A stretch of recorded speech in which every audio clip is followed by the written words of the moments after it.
Hey everybody, Nicole here. I am back and ready to give you guys an extra bonus training today on some lighting. So just give you a minute to jump on here and see who's going to be joining me, and we will get started. Hope you guys have been having fun in the challenge so far. Maybe everybody's out shooting. Oh, there's a couple of you guys jumping on now. Awesome. Okay, so I wanted to go over, hi Fiona, I wanted to go over some just lighting. Now, I would have loved to have had the time to like really put together, hey Travis, a more involved training for this. But since I didn't plan on doing all these bonus trainings this week until let's like Sunday, the best way I thought to do this is I'm just going to share some of my images, some of my portfolio, and talk about how I lit it or where the light was, things to keep in mind for some general lighting situations. So that sounds good. I do have some indoor ones in here. All right, perfect. Oh, just finished your homework. Excellent. All right, let me share my screen here. Slide this sucker over. And we'll talk about lighting. Let's pick some basic lighting first. So this image is natural light.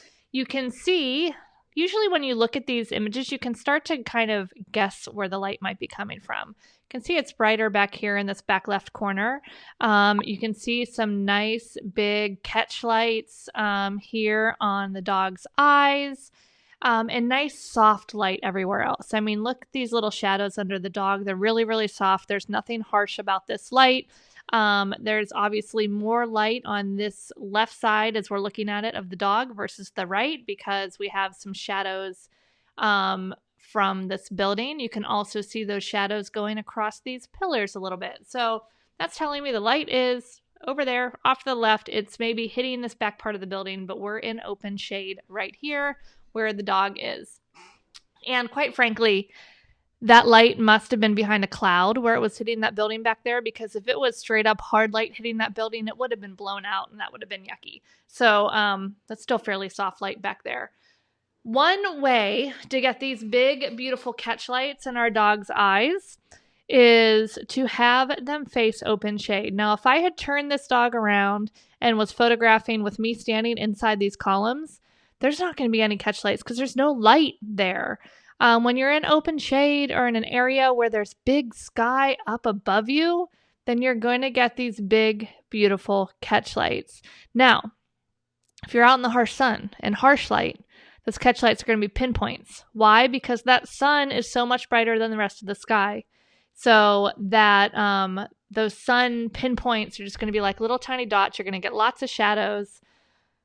Let's see if I can find some harsh light. Actually, I think I know where I might be able to find some. I'll look here in a minute. Let me see. Hold on. I'm going to move this out of the way. Here, give me a second here for a moment. I know we had some harsh light on some of these. These are before we're edited. So these images are out in the sun. I had a light for some of them. Hold on, let me try to find a harsh light one. So you can see where the sun, this is without any flash. The sun is coming from over here. It's completely side lit. There's no light in the dog's eyes. I was hoping there was one with the dog looking at the sun. I think that has a little bit of light. All right, never mind. Off I go back to the other spot. I thought maybe I had a random image there. I don't shoot in harsh light very often. Here we go. I rarely shoot in harsh light. I really enjoy soft light, and it's just part of my style. So if you want those big catch lights and soft light, you just want big open sky behind you. Let's jump over to this image, though, that is the final image of the ones we were kind of looking at back there. So as you saw before, it was very side lit, the actual sunlight. You can see that from the shadow over here on the left as well. And so I added some artificial light to this image. I added flash. just so I could get a proper exposure on the front of the dog. So that's where these catch lights are coming from here, because I had a big, well, not that big, a beauty dish. It's only about 22 inches, pretty close to the dog, right above the dog. So since it was close to the dog, the light is soft. The light is, catch lights are fairly big. And then the background is lower in their exposure because I could balance that ambient with the light. I'll talk more about artificial light later. I want to start with some easy lighting scenarios first. So, soft light. This one's another soft light, open shade. Now, I want you to look at the catch lights on this dog versus the catch lights on this dog. Oh my gosh, Nicole, they look really similar. Was this one shot with flash too? No. No, this is natural light. So many people think, oh my gosh, I need to only shoot with artificial light, or I need to only shoot in natural light. My way I look at that is I shoot with what I need. So if I'm on top of a mountain and the sun's coming from the side, I'm going to shoot with a light. If I'm in an area where we have beautiful soft light from open shade from the side of a building, because we're in the city, I'm going to shoot with natural light. So I use whatever light I need, thanks Travis, to get what I want from my image. So this particular image, this was actually down in Fort Lauderdale. They had this big art installation. It was like this big round, gosh, I don't know, I'll probably make up maybe at least 30 feet, if not taller, like stone disc. And then in front of that was like 60 yards of the cement stone pathway. And it was beautiful soft light. And I'm like, I need to put a dog on there. This is actually my aunt's dog. She lives in Fort Lauderdale. She was a model for the workshop that I was teaching way back in the day. It's like 6-7 years ago. Anyway, so that's what this is. Everyone's like, what is that background? But it's just a big stone art installation, 200 millimeters far away, and then it gets really out of focus. But we're talking about lighting. So I want you guys to look at the light on the dog. Look at those catch lights. That is because behind me was big open sky. It was a beautiful sunny day, clear blue sky, but I'm in open shade. So there are not blown out areas on the dog. The tones in the image are still very soft because I don't have areas of highlight and areas of shadow in the same image. But you can see there's still some light coming from above, because if you look at Hershey's fur, there's highlights here on the top. There's little highlights over here on the left. But the key here are those catch lights in their eyes, which is because of that big open sky. So big open sky is 100% the most critical piece. Let me move on to, let's see, maybe this one. So for this particular image, look where the light's hitting in the back. Again, we have these big, beautiful catch lights. All the exposure on the dog's fur is very soft. There's not an area of black that's like really black. Because sometimes, again, we talked about this the other day, photographing black dogs in really harsh lighting can be very challenging. So when I have a black dog, I really like soft light, especially outdoors. If I'm in a studio, there's a little bit more control with the light. You can get a little bit more crazy with the light and having some ratios. But in outdoor space, soft light is by far the easiest way to photograph a black dog. But look at the light back here. The light's coming from over here on the left side of the image, hitting these trees, lighting those trees up. Still fairly early in the day. There might have still even been a little bit of color or cloud covering the sun, thin clouds, because it's not horribly bright and blown out. You have to be careful when you're photographing and there's an area in your background that is hitting direct sun, because if it's not filtered at all, it might definitely be a little bit blown out. So this was filtered enough or low enough in the sky that it was not producing like crazy blown out spots. So then the dog, guess what's behind me and what the dog's facing? Big, beautiful open sky, soft sky. So the sun is back to the left. This big tree over here on the left is blocking any sun. So this dog's in the shade of this big tree. The sun's lighting up a little bit of these leaves back here, but just a little bit. It's just filtering through. This is kind of all sorts of trees over here on the left. So that's one of the things I look for backlighting, is an area where the dog can kind of be in the shade, and then the light is lighting up behind us a little bit. Here's another one of my favorite backlighting shots. So a lot of people think that for backlighting, you need be like this open spot and the sun's just like blazing behind the dog. Not true. You need to have the sun filtered through things. If you are on a big open field and you try to shoot backlit and the sun's still above like the trees, so you're in the direct sun, it's going to be very, very, very challenging, and I say almost next to impossible to do without additional light to balance that super bright backlight. But when you have the sun either being filtered through clouds or filtered through trees in this case, then you can put the dog, even here, the dog's sitting in a little patch of sunlight because you can see the rim lighting around the fur, around the edges of the dog. But it's not direct sunlight. The sunlight has filtered through all these trees back here. So it's just lighting up this little area ever so softly.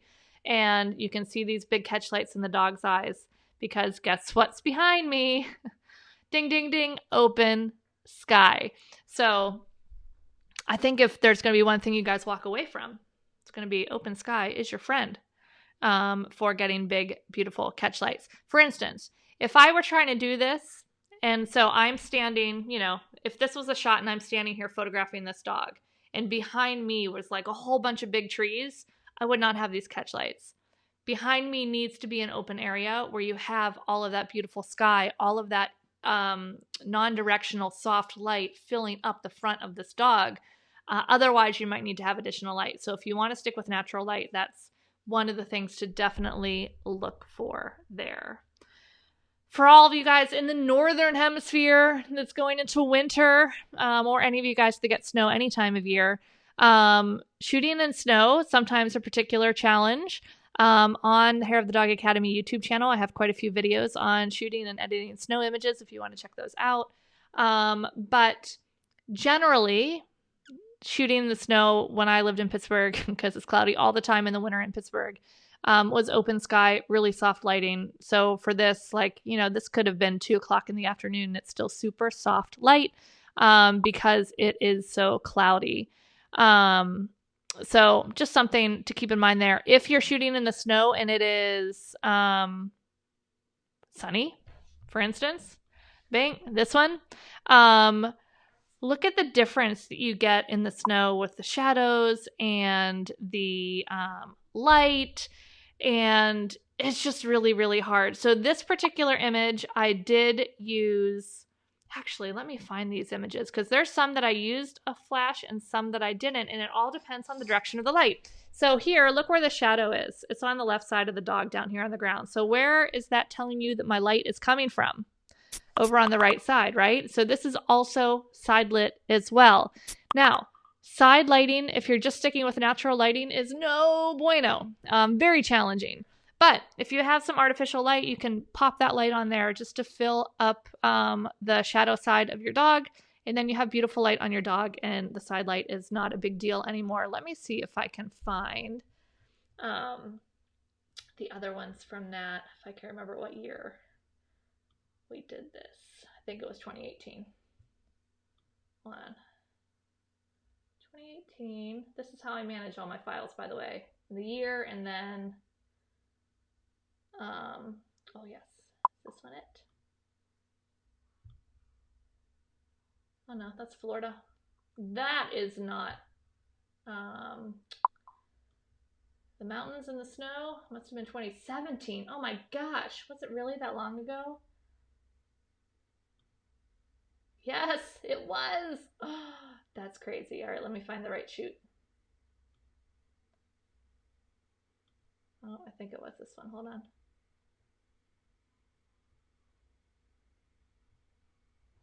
This is the right day. We shot here. Oh no, we did. Okay, perfect. So that one I just showed you was flash. This one is natural light. So you can shoot in direct sun in natural light. I just have the dog's face towards the sun. So if you're going to shoot in hard light, you want the dog's face to be towards the sun. Here's another one.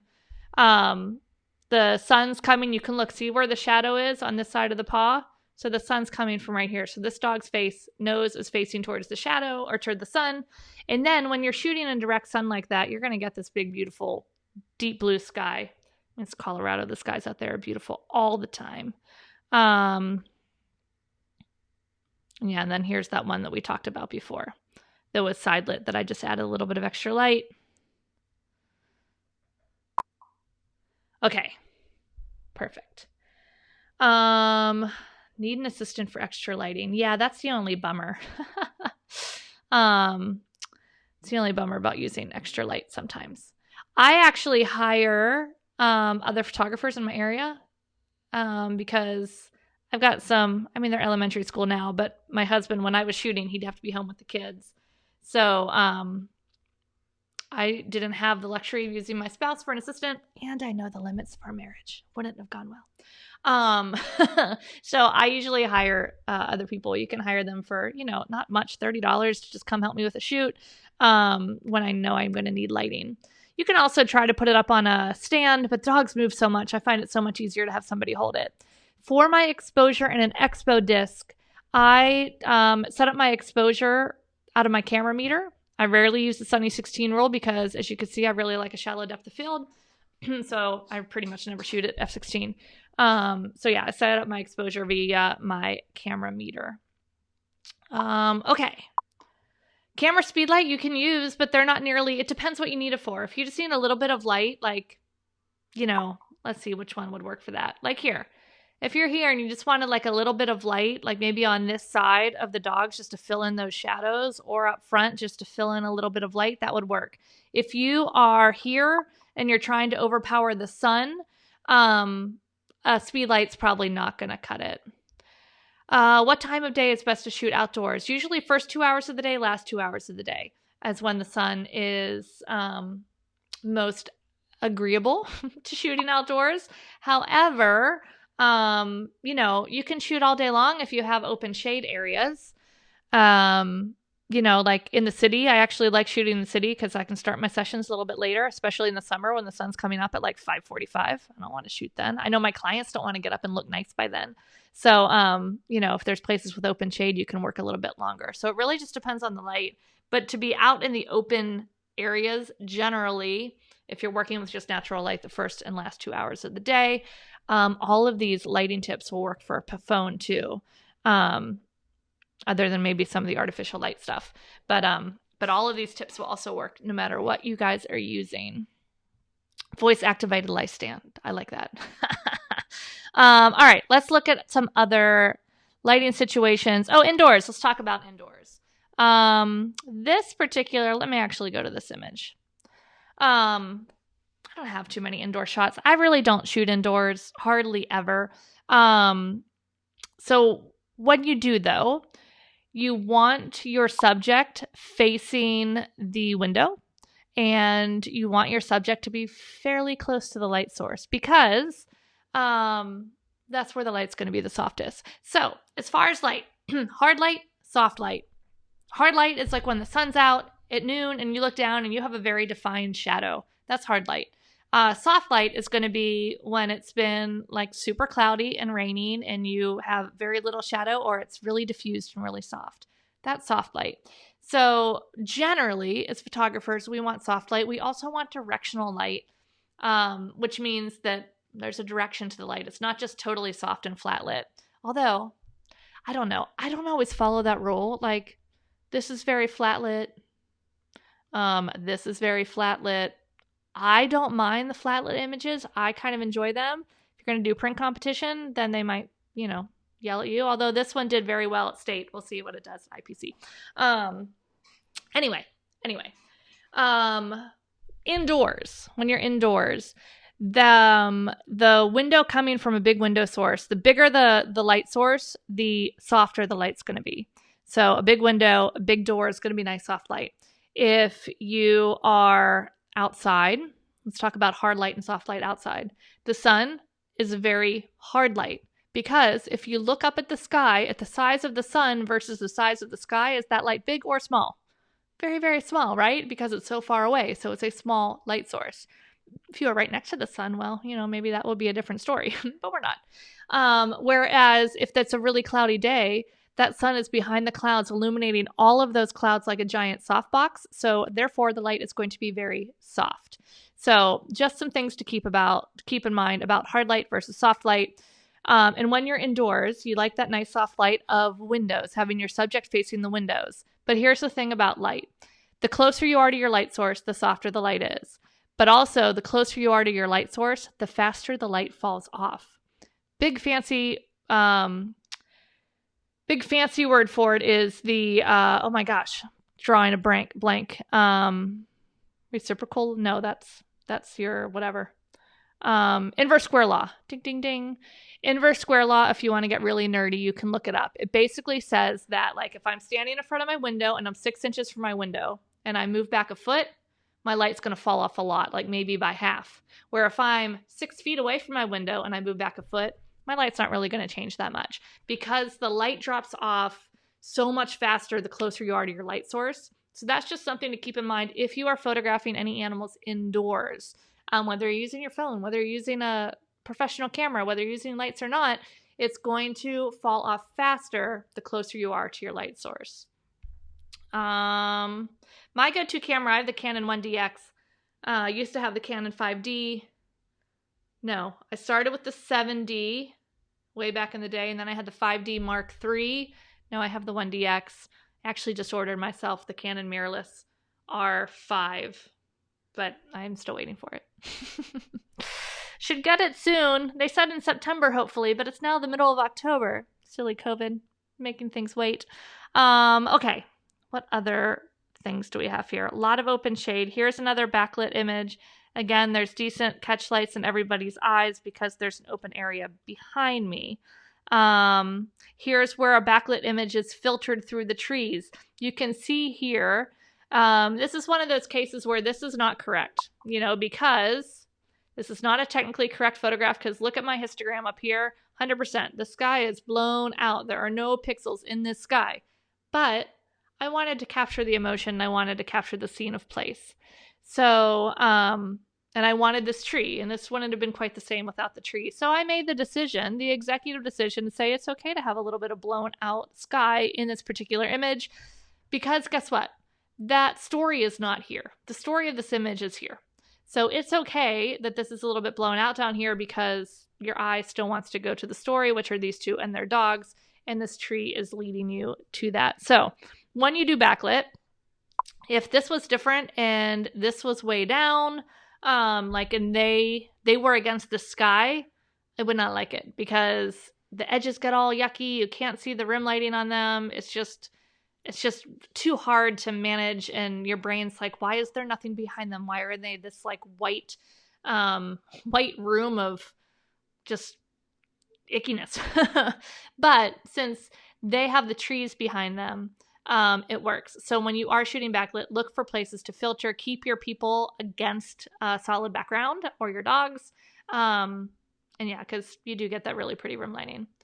Expo Disc helps with white balance, not exposure, just the white balance. You have to set your exposure first.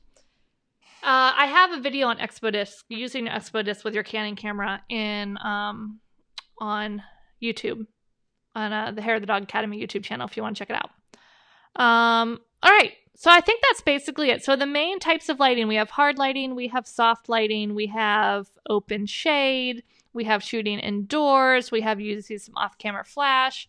For creating silhouettes, basically I set my exposure to the sky and then I pull down my blacks and everything else so that, there's no information here. Like 0.09. Guess there's a teeny tiny bit of information there, but hardly anything. So I pull that down. And then to edit the silhouette, I think I also have that on the, I think I have this one on YouTube. So if you wanted to see how I edited that. I use Lightroom and Photoshop for editing.